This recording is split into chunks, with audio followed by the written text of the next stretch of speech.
Falando sobre prisão e liberdade, o que a gente noticiou e foi assunto nos últimos dias foi a volta à prisão do Daniel Silveira, que até a Carol já acabou de lembrar.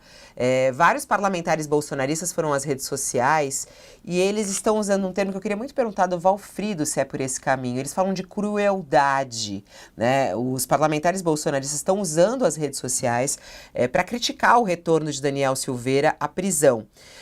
O ministro Alexandre de Moraes tomou essa decisão, decidiu manter Daniel Silveira preso após uma audiência de custódia. Ele foi preso novamente na manhã do dia 24, na véspera do Natal, pela Polícia Federal do Rio de Janeiro. O deputado Eduardo Bolsonaro chamou a decisão de perseguição nas redes sociais. Você nunca vai ver uma polêmica dessa com assassino, traficante, estuprador, corrupto, em suma. Se fosse bandido de verdade, não estaria passando por essa perseguição implacável. Outro que também se pronunciou foi o ex-deputado, né, o deputado cassado, Deltan Dallagnol, ex-procurador, e ele também falou, é cruel, é desumano. Alexandre de Moraes mandou prender Daniel Silveira na véspera do Natal por ter ido ao hospital depois de uma crise renal. Nicolas Ferreira foi outro que também usou as redes sociais para se manifestar. Lembrando, não estamos falando de um estuprador, traficante, corrupto, mas sim de um parlamentar preso por uso da sua palavra. E eu acho que esse que é um ponto interessante, Valfrido. Eles falam em perseguição, em crueldade, alguém preso pelo uso da sua palavra.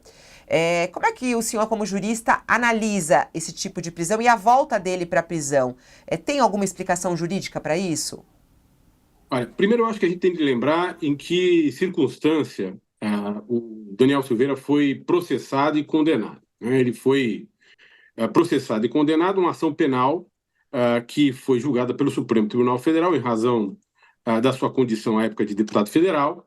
E, basicamente, o que entendeu o Supremo, com exceção de um dos ministros, o ministro Cássio Nunes Marques, foi que o Alexandre Silveira ele fez mais do que dar sua opinião, não é?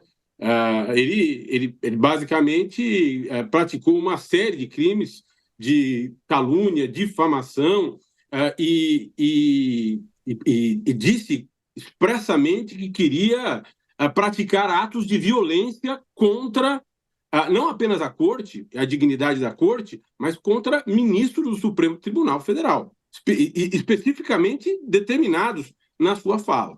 Ou seja, basicamente, o que o ex-deputado Silveira fez foi se manifestar dizendo que queria praticar violência contra ministros do Supremo que representam uma instituição da República.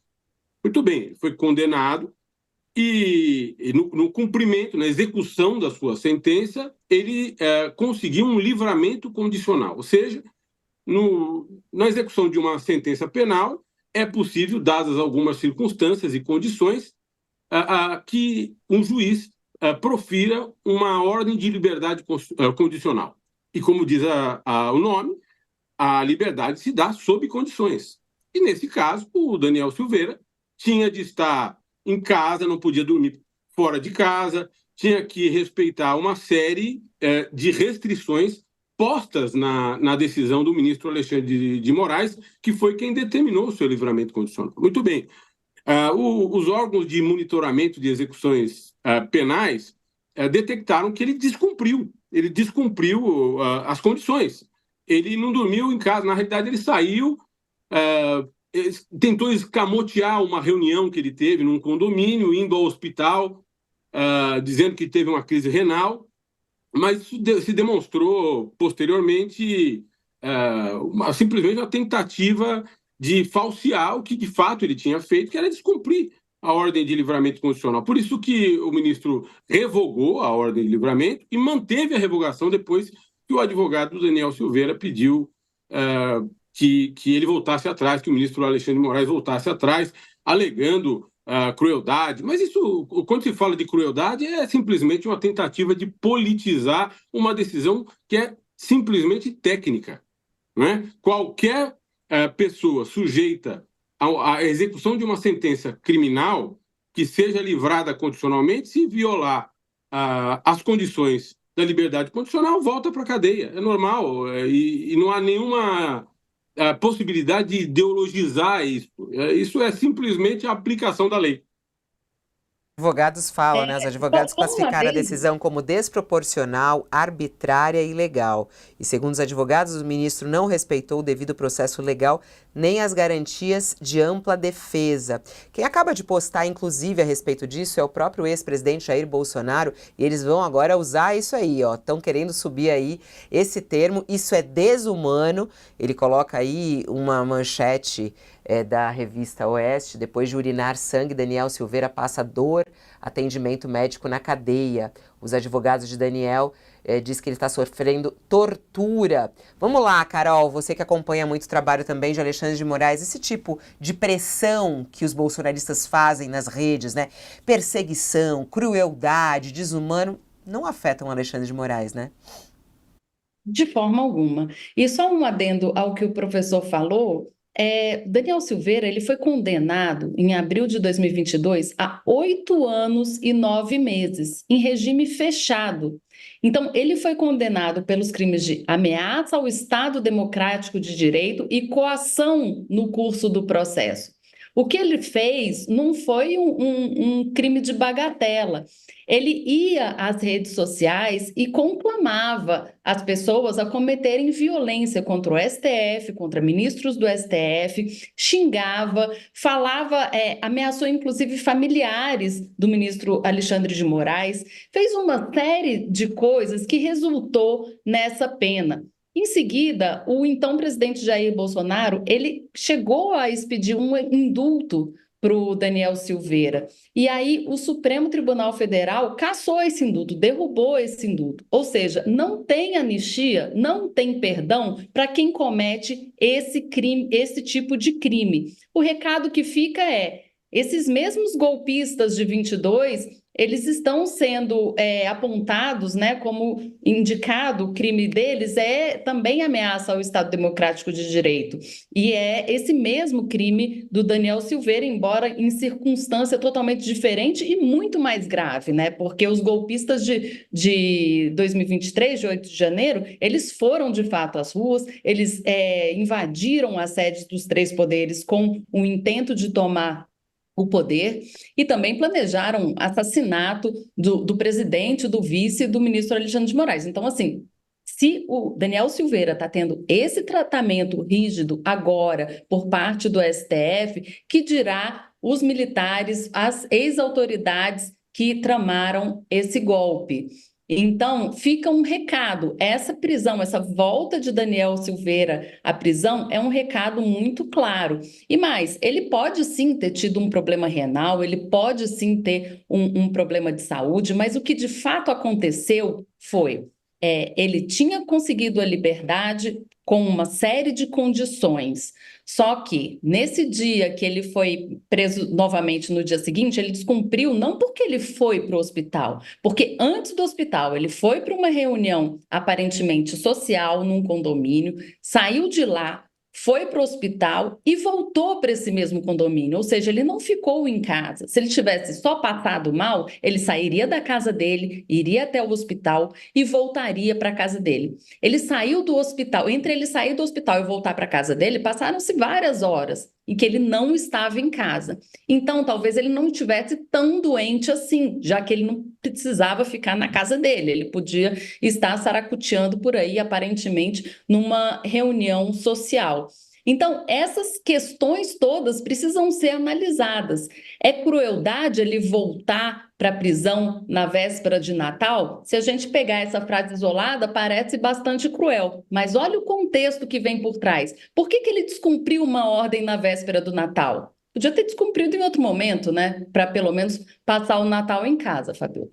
Muito interessante a Carol trazendo os bastidores e as informações, que são os fatos, inclusive, para que a gente possa entender o que fez com que Daniel voltasse à prisão. Agora, do ponto de vista político, Sakamoto, quando a gente vê essa pressão, né, e essa ação em conjunto que acontece por parte dos bolsonaristas, que nem há 10 minutos Bolsonaro colocou aí. Isso é desumano. O quanto isso cola com os apoiadores do ex-presidente Jair Bolsonaro, que são os apoiadores de Daniel Silveira? Qual é o impacto que isso tem no nosso país, na política? E até mesmo se isso tem algum impacto também no mundo jurídico?